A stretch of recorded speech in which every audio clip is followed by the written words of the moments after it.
Hi, this is Mary Firm with ReachForce, and I would like to welcome all of you to our webinar today entitled A 400% Lift in Leads, Yes Please, with Chris Goward of WiderFunnel.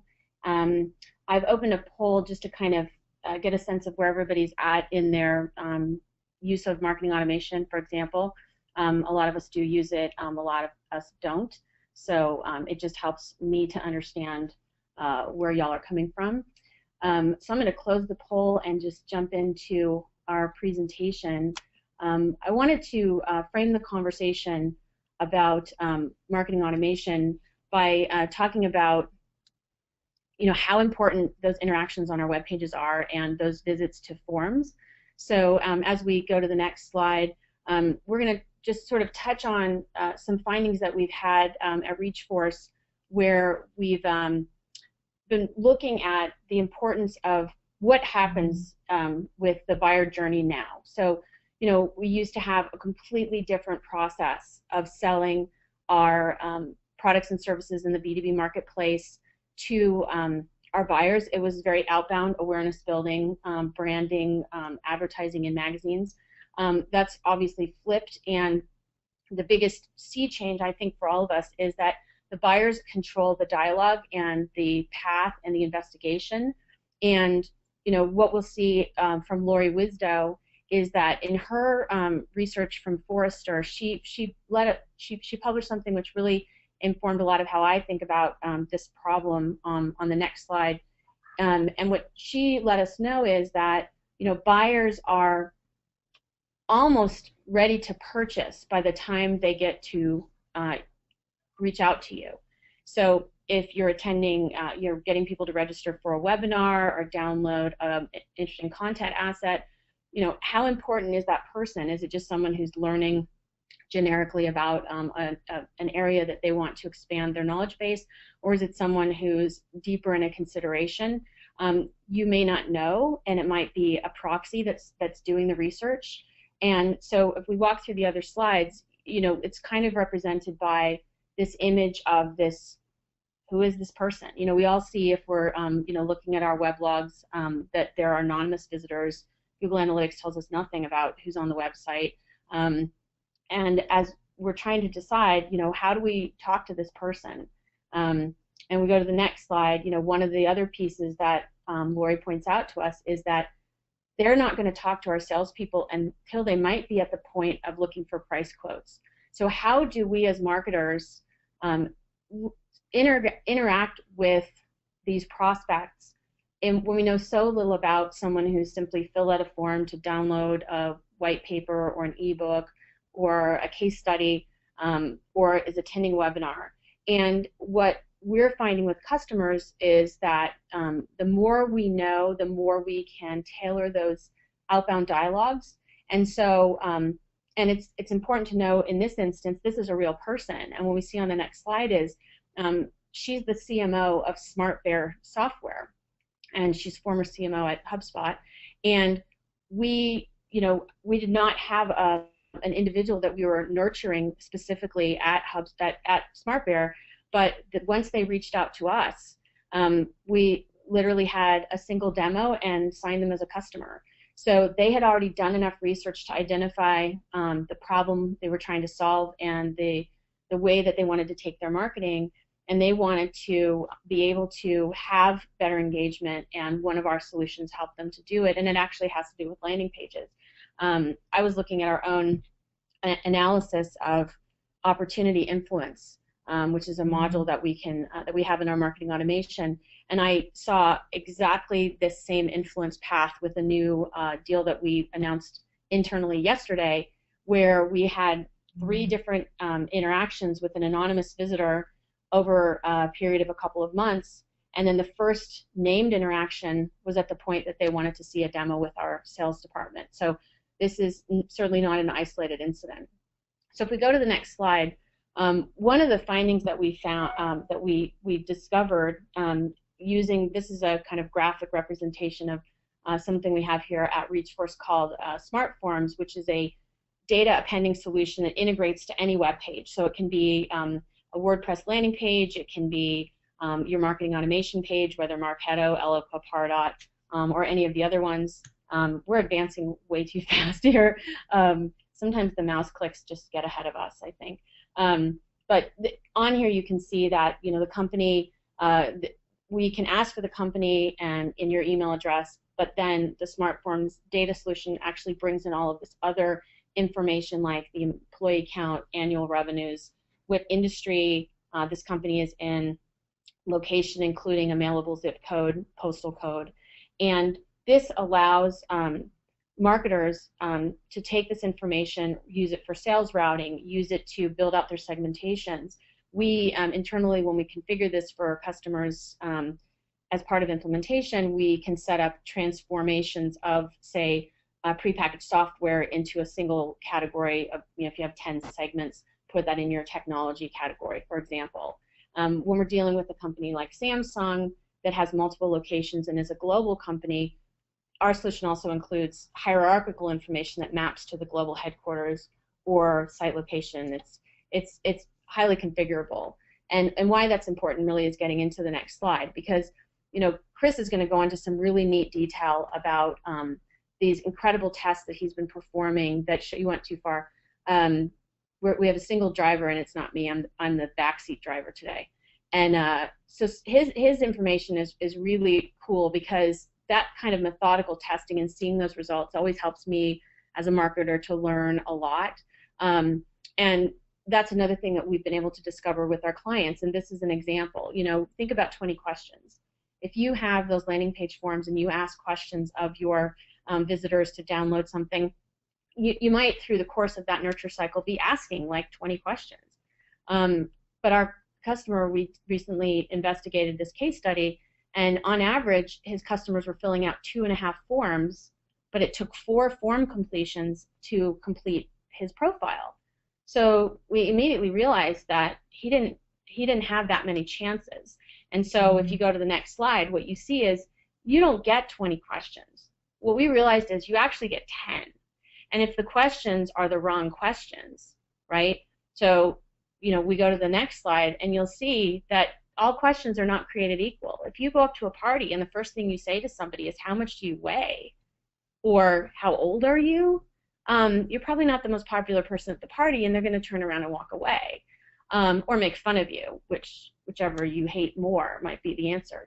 And we're not there for that experience of a web page visitor sitting there and seeing our questions. We can look at our abandonment rates. We can see that we've not had conversion on a certain page, and we'll get into some of the elements that Chris is going to go into in detail. But have we ever really pulled back and say, are we asking questions in a way that our customers, our prospects, want them to be asked, and are they the right questions? So when you don't have to say how much money do you make, which is what are your annual revenues, you might actually see a lift in page conversion simply because you didn't ask that specific question, you asked something different. Like, is there going to be a super fabulous blowout Christmas party this year because your numbers were so awesome? And has that put you in the top 50 of the Fortune 100 as opposed to the top 100? So there's always, as we all know, a lot of elements to this, but for me, this was a huge finding, that I shouldn't be thinking in terms of limitless questions or cutting questions on a specific form. I should be thinking of the life cycle of the questions within that buyer journey.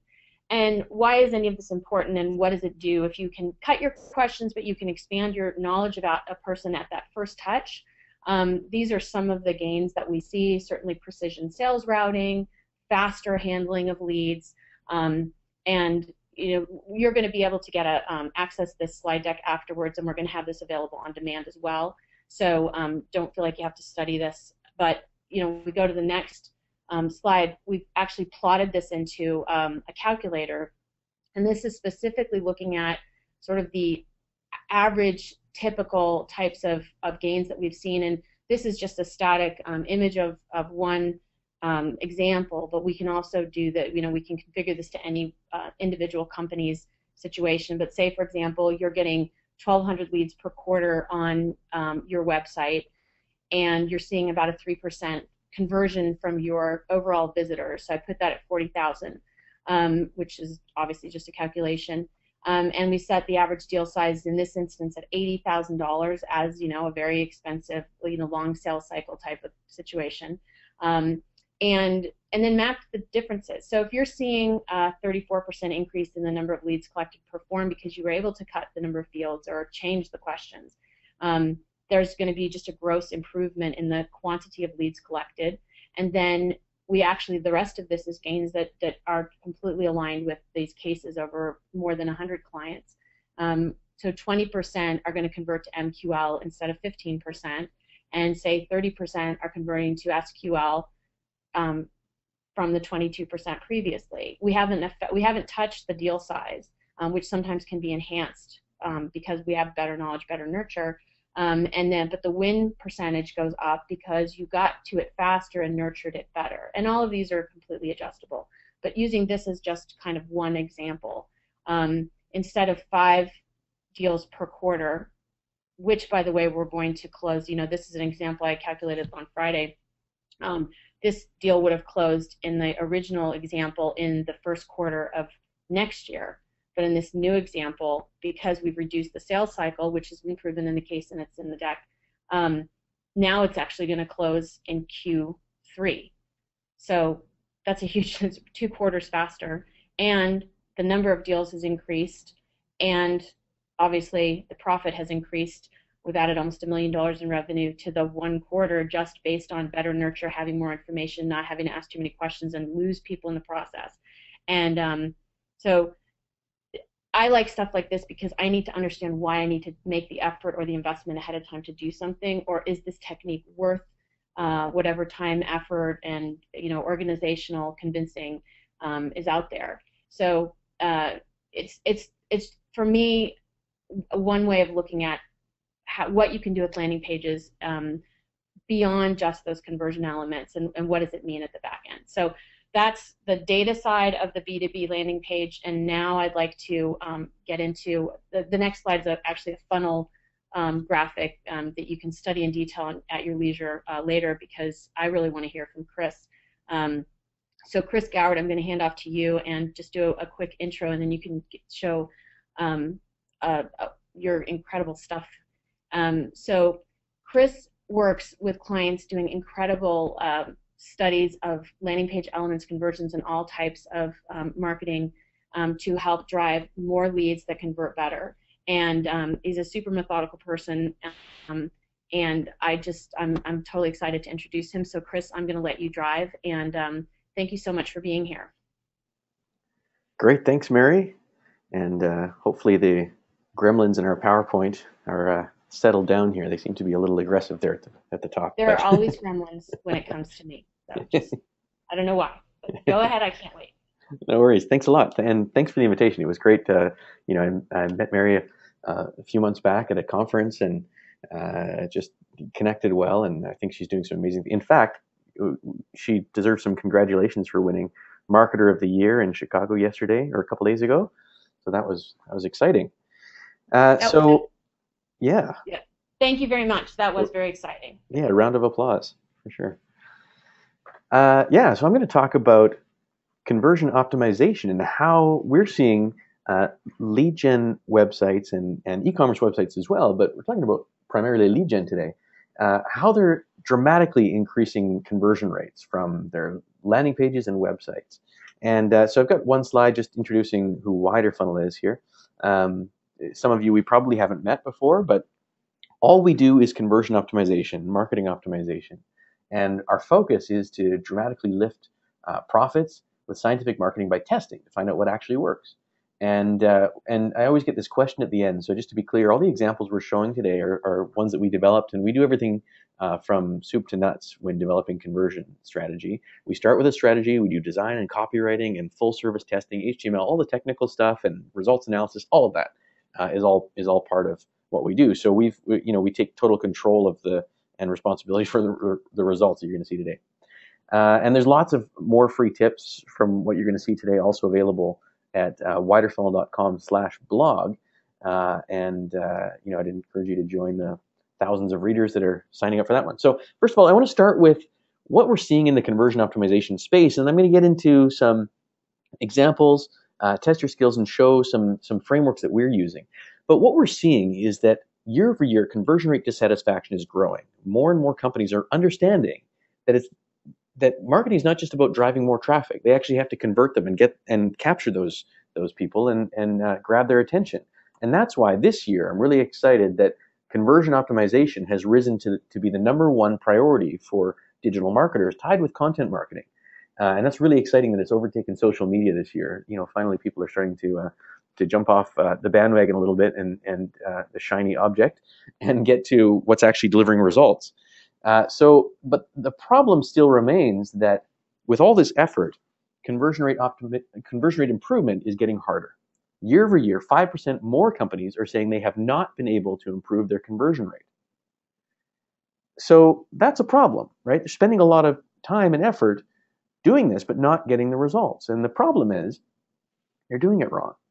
So I'm going to talk to you today about how to get results. And I can't speak for everyone, but the results we're seeing when we start engaging with companies to do a conversion optimization strategy is significant. We're seeing average conversion rate lifts of 23% for e-commerce and 49% for lead gen. Imagine spending the same amount of money driving traffic and get 50% more leads. Those are free leads. And that's what we're talking about today, is how to not just increase your marketing budget to get more people through the door, but to do it for free, essentially. So what we're going to talk about is an example as well with Iron Mountain. Now, they came to us just over 3 years ago with 17,000 web pages. And that's not including their landing pages. So they said, we need to improve our conversion rates. We're not getting the results we need. We're not generating as many leads as we need. And we really need to dramatically improve what we're doing. So we started our engagement. We've been working with them for a 3-year conversion optimization engagement and had some pretty amazing results. I'm going to show you an example now, and then I'll show you in detail the frameworks that we're using. This was one of the pages they came to us with, and one of the pages that we prioritized to test. It was for secure data backup, storage, and recovery. And so this is a control page. Now you can take a look at that and think, what would you improve on that page? And there may be some elements you might have opinions about what could be improved. You might think, maybe it's doing a pretty good job. I mean, they've got a form right on the page. They should be generating leads. And so when you think about your business, you've got these very important marketing touch points, your landing pages and websites. And how have you decided, or how do you decide what goes onto those important pages? Right? You're sending a lot of traffic to these pages, and they may be critical to your business. They may be the major blockages between your advertising and your sales. So you've got a situation where a lot of times people are using a traditional method for marketing where their digital agency will come and they'll present examples of, or present concepts for these pages, for your website and for your landing pages. And how do you decide which of these concepts goes live? A lot of people are using the HIPPO method. You may be familiar with the HIPPO method. If you've been involved in web analytics, that's the highest paid person's opinion, right? A lot of times you'll be sitting around the boardroom and the HIPPO will point at the one they think should go live, and that's the one that goes. A lot of people are also using the black turtleneck method, I call it, where the person in the boardroom with the sunglasses, right, points at the one they like because you're a brand-driven organization. But of course, what we're talking about today is how to make decisions with scientific certainty. And that's using the scientific method where we actually, of course, redirect all of the visitors to a different experience into different buckets and then measure their performance, whether it's phone calls or lead generation or purchases or whatever is the important metric for the business, and then track the conversion rates for each bucket and find out what actually works best. So let's take a look at an example. This is these are 2 pages that we tested, 2 variations against that original page we just looked at. So one, variation A, was a dramatic redesign against the control, right? We've changed a lot of things, changed the imagery, the messaging, rewrote everything. And so that's what we call a variable cluster test, where we're putting a whole bunch of variables into the changes to try and get one of these swing for the fences improvements. And then variation B is what we call an isolation. It's isolating the content against variation A. So you see in variation A, we're talking about, we've got a concise benefit-oriented copy that talks about the benefits of using Iron Mountain, of trusting Iron Mountain. Variation B talks more specifically about the products. There's more content, and it has specific features of the service. So the question is, which one won, right? And we tested it, but I'm going to actually open up a poll so you can vote on which one you think won. So go ahead and vote on whether you think A, the shorter, concise version won, or B, the one with more details about the service. So is it A, the concise benefit-driven variation, or B, the service details? Go ahead and put your vote in there. I see the votes coming in. So A, concise, or B, details. And then we'll take a look at which one won. Okay, I'm going to close this down. Got most of the votes there. And take a look at what you thought. So take a look at this. We have 65% of votes for A, concise, and 35% for product details. All right, so that's a pretty substantial win. Now, of course, you might have to go with a hippo in a typical organization, but let's take a look at what actually won. So when we tested it, we found a statistically significant improvement where variation B actually won, with a 49.9% lift in conversions. They had nearly 50% more leads coming into the Salesforce. And what was cool, and I always love these experiences when our main contact calls us up and says, you know what, I just had the most amazing experience. My sales manager came walking down the hall and said, what the heck have you done with the website? Because we can't handle all the calls coming in, right? That's a good experience. So if you voted for B, give yourself a raise because you just got 50% more leads coming in. All right, so let's take a look at another example. And this one is actually a consumer example, but what it shows is how even small changes can make a difference. This is for EA Sports. It was a game they were releasing. They were in pre-beta, and so it was the free offer period where they needed to get more free beta signups. They had to hit their free signup targets in order to be able to launch into the monetization phase of their product launch. So we had already optimized the landing page, and this now we needed to focus on the conversion funnel. So going through the form fields. It was a 3-step form, and that's why I'm showing you, because a lot of times, of course, in B2B, in lead gen, there's a form process you have to go through, whether it's a single page or multiple steps in many cases, and small changes can make a big difference. Now, I've had to blur out some of the branding on this one for trademark reasons, but this was the control page. So what we did, again, in variation A, is a dramatic redesign. So this was quite a bit different than the control. It says register to play for free, right, including the most powerful word in the English language, free. And then you could log in, and most of the people coming through this conversion funnel actually already had an EA account because they were marketing mainly through to their newsletter base for other game players. They wanted to get the low-hanging fruit first. So this form made sense going into the EA account. Now, in variation B, we created an isolation where everything on the form was the same as A, except we added in this steps indicator, saying, you've got 3 steps to sign up and get into the game and start playing. Because there's a question here about whether this improves conversion rate, having these steps indicators. So variation C was now another isolation against variation B, where we had the steps indicators and then changed the orientation of the fields to be horizontal instead of vertically stacked. All right, so some small user experience changes, and there are multiple components to conversion optimization. User experience is one of them. So these can make a difference. Let's take a look at your thoughts here. Test your conversion skills on which one you think won. Was it A, the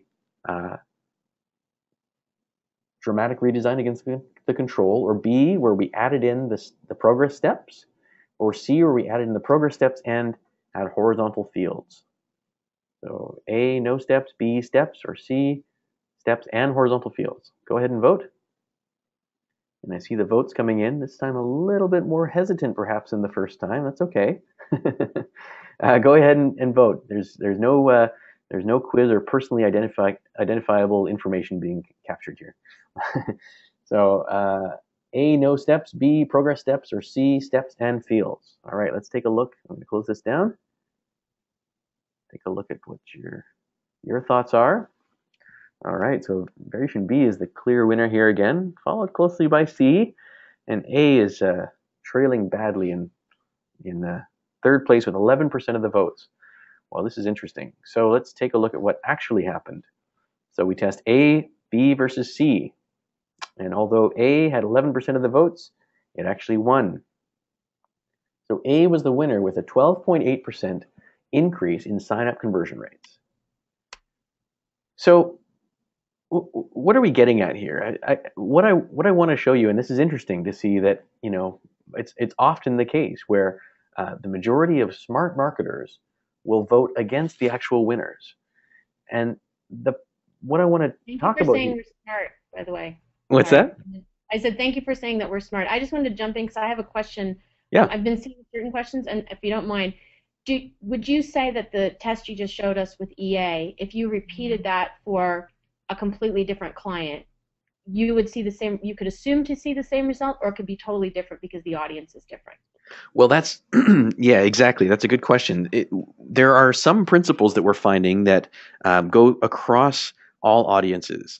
And certainly there are some things that we're finding should be fairly close to best practices, although I'd never want to solidify something as best practices. But other things that we're finding are very target audience dependent. So usually user experience elements are fairly universal, so we'll apply them across all things. But the progress indicators, we're certainly finding, the progress steps, I should say, we're finding different results based on the context. So if there's many steps, sometimes we're seeing it works well. If the audience may wonder why they need to go through a complex sign up, then maybe it doesn't work as well. Sometimes it doesn't work as well because it's better for them not to know, and they have momentum, and they're willing to go through it. If they don't know that they have 6 steps to go through, it may just be daunting, and they may not want to engage in that. So that's got certainly wins and losses on both sides when we test it. But so in general, what we're finding is that there are no, well, actually, a lot of the best practices that have been solidified as design best practices just don't work as a universal principles. And I got a couple examples here I'll show you as well. So you've heard, I'm sure, of the principle of these secure symbols.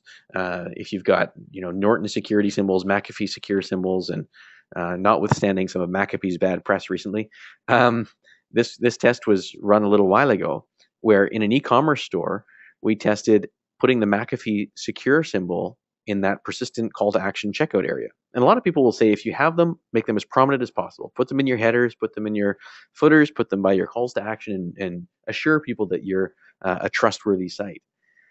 But in this case, it actually reduced sales. And so that's something you definitely want to test.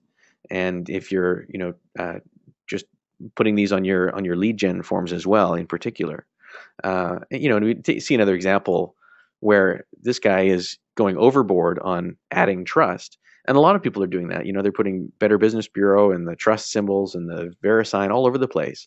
But does this make you want to shop here? Does it really create trust? And sometimes I like to look at examples from bricks and mortar, from offline sales, because they've been perfecting the art of sales and lead gen for a long time. And you can talk to your sales folks and often get a lot of insights into what works with your prospects.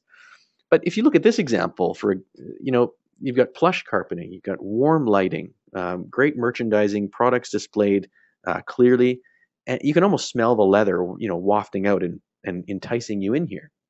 So the idea is, would you rather shop here or in a high security environment, right? And so a lot of times what marketers are forgetting is that these prospects have, how to think from the prospect's perspective. Those security symbols, for example, may actually be creating anxiety, especially if they're overemphasized it may give them an uneasiness about why are you putting so much emphasis on this security? Like, it's not a question that I'm asking right now. So think about answering the questions when people are asking them. Second example I have here is from SAP. You go to the SAP website, and the prospect may be thinking about a BI solution or something a service that they need for their business. And so they arrive on the site, and the first thing they have to do is try and understand how this website is built, right? Because every website's different. So you've got to think, okay, if I'm trying to find a reporting solution, where would I find that? Maybe it's in that nav up there. But the headline's talking about this Gartner Magic Quadrant. I don't really know what that means, but is that related to the reporting? Maybe I need to read that first. But just as the prospect is about to download the report and say, yeah, that might be interesting, what happens? The whole website changes from their perspective, right? It rotates out, and they see a different message. The software that reinvented business, reinvented. Well, now, hang on. I kind of was interested in that report, but should I be looking at this instead? And then just as they're about to get into that, or try and find their way back to the other one, it changes again, and it changes again. And this is something that is a very common element on many websites, B2B and B2C. It's a common design practice. But what we found through testing is that in most cases it underperforms in terms of conversions. And in fact, these rotating carousels, rotating offers tend to hurt conversion rates. But it's become sort of this standard element that art directors are using. It looks great, and it solves an art director's problem because they run out of space, and now they have a new space to work with, right? So the whole punchline, of course, is that you should test that. And it's not a new idea, right? This is not a new concept that we need to test. We've known for many years, and as a species, that all of our advancements in technology, in infant mortality, and lifespan, and quality of life has come from science. And yet, marketers are this unique subset of humanity that believes that their gut feeling and their intuition is more powerful than testing, or more powerful than getting actual data and using science. But science is available to all of us. So, this may not be a new idea, but we're still just entering the phase where marketers are understanding that they need to be testing their ideas and testing their concepts to find out what actually happens. But it's not just testing alone that gets the best results. How you test is important. And so I'm going to show you how this number works, 200%. That's what a structured testing process is worth. Okay, so just testing alone, just using the spaghetti method of throwing anything against the wall and seeing what sticks is not the best way to get results. eConsultancy did a study to show this, or that showed this, I should say. And when they looked at organizations that were doing conversion optimization, what they found is that companies that had a structured approach to improving their conversion rates were twice as likely to also report large increases in sales. So developing a structured process for your conversion program is so important that it will give you twice the likelihood of reporting large increases in sales and leads from your program. So, of course, we've developed over the years the process that we use at WiderFunnel for how to get results. And I don't have time today to get into all the details of this, but as an overarching view, it starts with a first phase where we've got developing a strategy for how to prioritize and focus effort. And then the second phase of ongoing iterative testing. So a lot of people, when they get into conversion optimization, just go straight to testing. And that's where they miss out on a lot of the gold.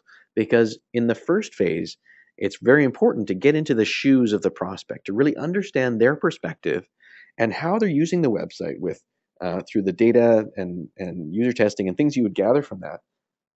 And then, almost as importantly, prioritizing the opportunities so that they're spent, your effort is spent in the right place. So I'm going to show you a couple frameworks that we use to do that. One is to develop the strategy, and the second is develop ideas for testing. And I'm going to show you a slide here so that you understand that regardless of if you're in B2B, if you're targeting generating leads for business or consumer leads, or perhaps you've got an e-commerce component or even affiliate. These frameworks work across industries. And what we're finding is more commonalities across industries than differences, in fact. And a lot of times, the principles that we're finding testing in e-commerce, we're actually able to apply to similar mental scenarios in B2B and vice versa. So what's more important is to think about the mind frame of that prospect and where they're at in their decision cycle. Okay, so as I said, strategic conversion optimization, this structured process comes down to a two-phased approach. Okay, so we're talking about creating a conversion plan and then continuous iterative testing. But you might still be asking, this sounds complicated, right? We've got to go through all of this process. Why do we need a plan? Well, when you think about back to the Iron Mountain situation, and perhaps you're in a similar situation, they had 17,000 pages, right? Plus, they had all kinds of internal goals. They had many different business units. And if we had just started testing on what may have seemed like the most important page, maybe starting on the home page or starting on a high traffic landing page, it may have actually been the wrong area to start. And we could have spent the first year or two testing the lower priority areas and not getting the real insights. But by developing a strategy, we can optimize the optimization process. What's important to understand is there are three generally different phases in a customer journey through your website. There's the persuasional end, which is the landing pages, right? This is where people enter your site and you need to convince them within half a second that you're matching what they're looking for, that you've got what they need. And then they go into the informational phase where they're actually going throughout your website and trying to find out enough information, as Mary alluded to earlier, so that they understand whether you've got the right features set that's interesting to them, and whether they should go through to the third component, which is the transactional end, is actually converting, filling out that lead form, requesting a quote, requesting a demo, that real macro conversion where you're trying to get in touch with sales. But what we're seeing is that a lot of people are still focused in their optimization just on landing pages. And they're leaving a lot of money on the table by not looking at the rest of the components of the buyer journey, right? They're going through these informational interior pages and they can be just as important. And so often we're testing site-wide persistent call to action blocks, or the overall template and the value proposition that's presented throughout the elements site-wide. And so it's very important there in this strategy phase to prioritize where to test first and where can we generate the most insights that can impact the rest of the marketing strategy and the rest of the customer touch points. So here's a framework I'm going to show you that we use to do just that. It's called the PI framework. And you'll get the slides later, so you don't have to take all these notes down, but it's important to understand, essentially at the high level, it's based on the potential, importance, and ease of all the pages that you have available and all the templates. So what we do is we look at the potential, which is the potential for improvement in each of the landing pages and websites and templates, right? Looking at voice of customer data and heuristics and web analytics data, which ones essentially are the worst pages, which ones are your crappiest pages, and how can we improve them? The second is the importance. Which pages have the highest traffic volume and the highest costs to your marketing, right? So those are the important pages and the ones that generate a lot of revenue. And the third component is the ease of implementation. That includes technical and what I call political ease, right? And that's often why we're avoiding the homepage right off the bat, for example. Sometimes, it's got the hippo really invested in that design of the homepage. Even though it might be highly important and high potential for improvement, the ease may just kill it. So we actually rank all of the pages by potential importance and ease and come up with a PI ranking. And you can do something like this as well, where you end up with a chart. And down the left, we've got all of the test target opportunities, and they're all ranked by potential importance and ease based on the data we're collecting. Then just taking an average, we end up with a ranking of all of the test and optimization opportunities. So you really know with pinpoint accuracy where you can focus your effort to get the best results, and you don't have to feel overwhelmed by trying to, eat the whole website at once on the first day. So So that's uh, now, when you've got a chart like this, it becomes a discussion point that you can go and use within your team to say, okay, does this make sense, right? Does this really the top priority? And then maybe shuffle around the pie rankings to look relatively between all the pages and make sure they make sense. All right, so I know I'm going through a lot of this quickly, but I'm gonna power right through in the last few minutes and talk about then once you've got this prioritization, how do you test the right things? And how do you run these tests? So part of the process is you've developed the strategic framework, and then going into the iterative testing phase. That's phase 2. There's a 7-step testing cycle that we use. Now I'll run you through it quickly and then show you the most important component of it. So the first component is the lift analysis, and that's what I'm going to show you in just a moment. That's how we identify the problem areas on each page and look at the 6 conversion factors that are stopping people from converting on your landing pages and your website. And then we take these lift points and convert them into hypotheses. Those are the questions that we're going to ask of the prospects and to come up with the insights. And then the test design document, which we call the funnel experiment map. And that encapsulates all of the ideas in this test, the goals and the technical structure and the wireframes and the variations, to make sure everyone agrees on the test strategy. And it's very important to document this so that we don't sort of reinvent the goals after the test results are in, right? And sort of mold them to make things look good. And then, of course, going through the execution of graphic design and copy and HTML and experiment launch is very important that those are done properly with adequate QA and agility.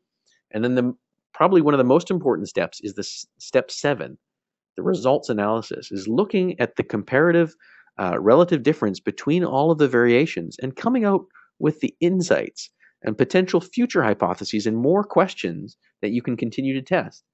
And that's how we end up coming out with an ongoing, never-ending iterative series of tests, because there's always new questions that come out of the results analysis if we analyze it properly. Okay, so I want to focus now on the lift analysis as the most important step for generating great ideas to test. This is how we know what to test. We categorize all of the potential problems and look from the perspective of the prospect at the 6 conversion factors. And the first one is the value proposition. And value proposition has a lot of definitions, and you probably have your own definition of what you believe it to be, and I've got mine as well. I like to think of it as an equation that goes on in the prospect's mind between 2 sides, right? There's the perceived costs of taking action and the perceived benefits of taking action, what they're going to get out of this. So they may be sitting on your landing page thinking about the cost. Okay, I'm going to have a salesperson bugging me. I'm going to have some obligation. I'm going to have a cost of time to spend with a salesperson. I'm going to cost of privacy. I'm going to be giving up a bunch of information. Who knows what kind of spam I'm going to get, right? And there's this credibility cost. So the perceived credibility is very important there as well. And then there's the perceived benefits. Well, they may have the right solution for me. They may actually be able to solve my problem. They may be able to generate some great revenue for me and get my bonus that I'm looking for, right? So this battle is going on every step they take in the process.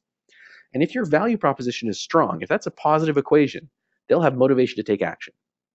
And then all the other factors support or detract from that value proposition, right? So I'll quickly go through those and then show you how it works. So the relevance of the presentation is the relevance of that page that they're looking at to the source media, or where they immediately came from, right? Whether it's from their content marketing, the email marketing, your paid search, SEO, whatever it is that page that they're looking at immediately paying off where they came from? And then the next factor is the clarity, right? There's the clarity of the eye flow and the clarity of the imagery and the copywriting and the call to action. All of those can be tested to improve how they're being communicated. Then there's anxiety, we talked about earlier with those security symbols. And of course, that relates to what Mary was talking about earlier as well, with how many form fields you're asking, right? You've got a maximum there before you start overwhelming anxiety. And everyone has a breaking point for this anxiety of how much they're willing to give you.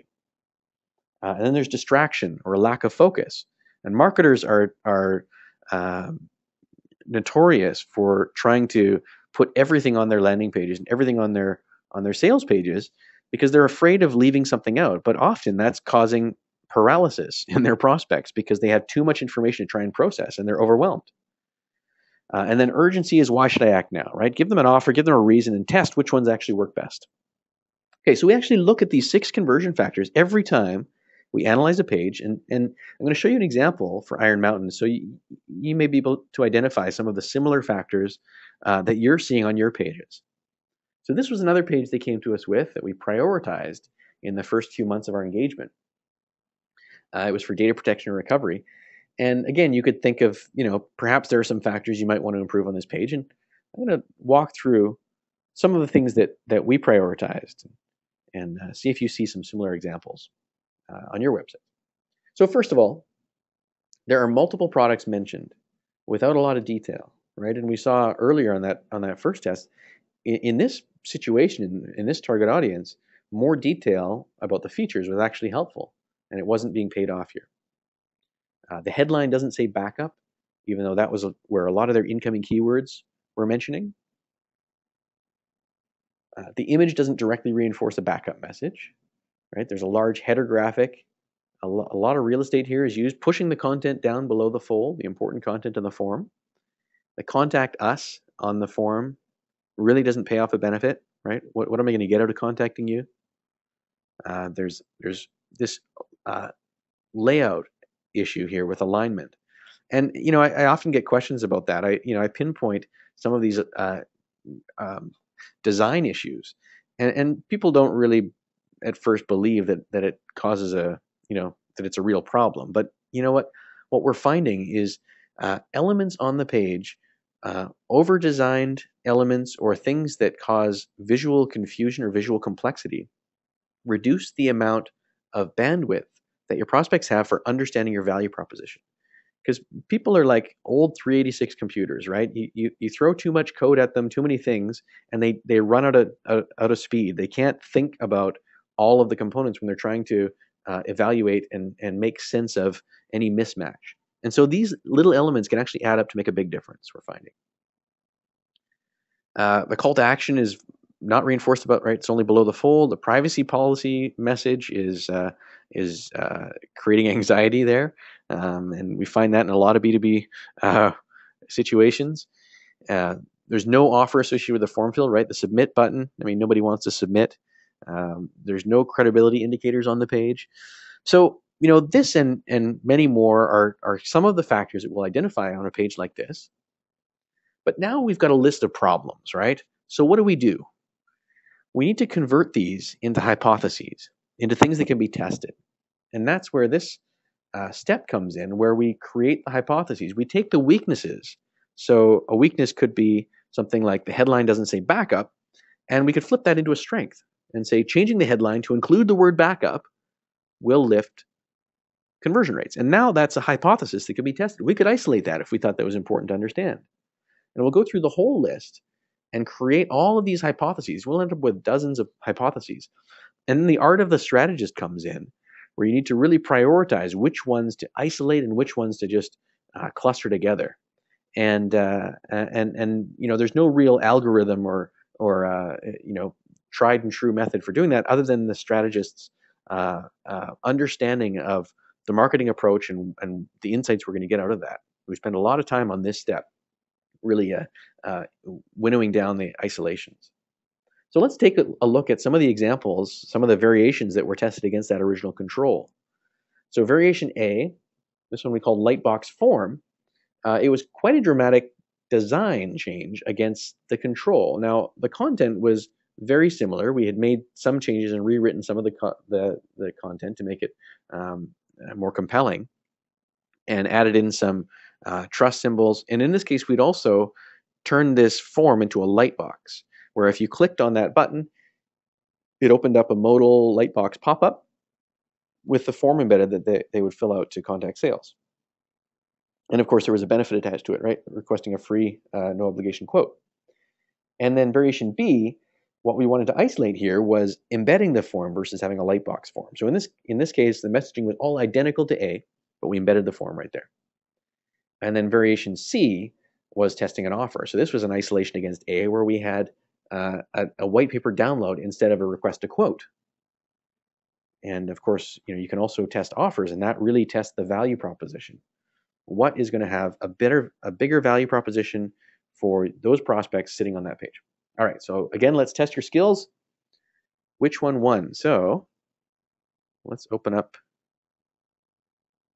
one more poll here and vote on which one you think won. Was it the Lightbox form?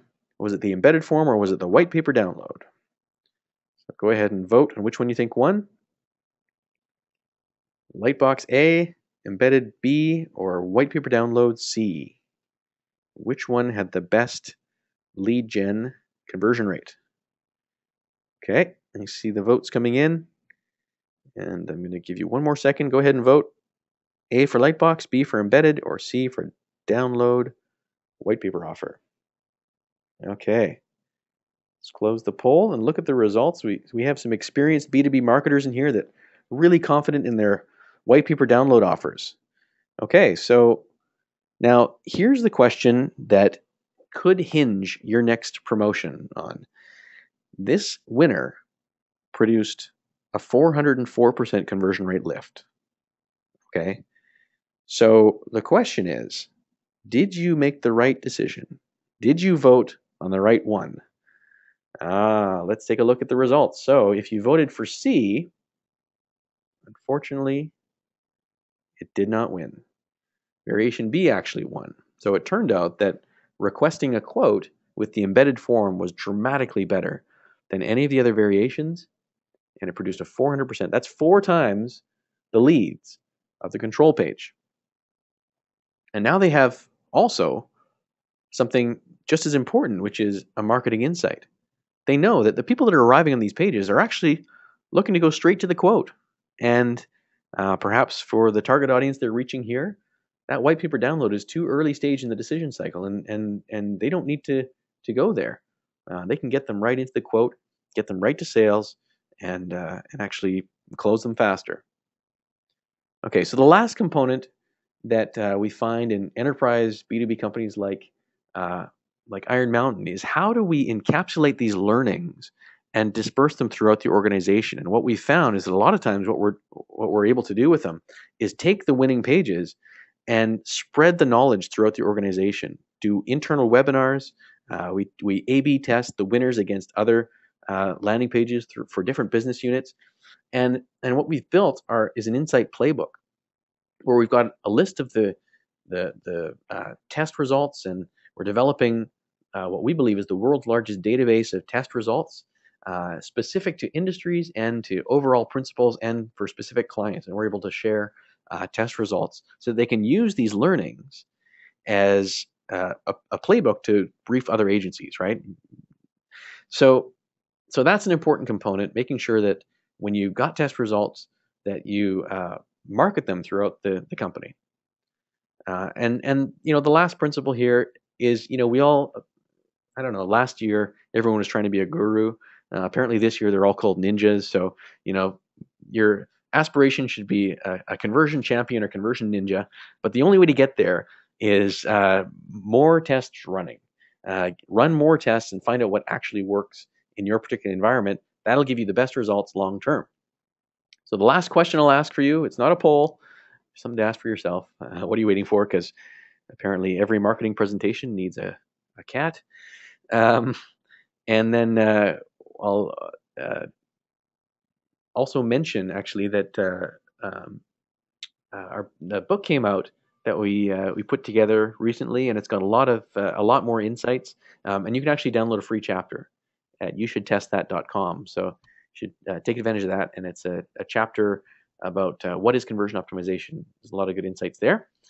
And I'll also mention that we do have an opening right now for a new company to start in the conversion optimization program. So if you're interested in that, I'll pass that out to find out if you qualify to work with WiderFunnel. You can tell us the URL of your website and send it to hello@widerfunnel.com with your traffic volume, and we can schedule a qualification interview. So Mary, I don't know So, if we probably got a couple minutes for a question or two. yeah, and I just want to tell you that I loved everything. That was so great because I think that we're I think in marketing we're always in a rush, and we know that this does take method to really understand. And it's I think one of the quick questions I had was, when you talk about the repository of this all this incredible learning that you've gathered, who has access to that? Like, how could one have access? Is it only your clients? Is it other agencies? How do you make that available, if at all? Well, we aren't able to share the results database yet publicly. Hmm. So our strategists are using that to generate their ideas. But then, of course, with their clients, we're releasing the results of their particular tests and other generic tests that we can apply to their situation. I'd Hmm. love to be able to offer that in the future. We're looking at ways of how we could possibly do that on a subscription basis. But right now, it's really a tool that our strategists are using, and then for our clients, we're you know doing their own uh, customized playbook for their industry.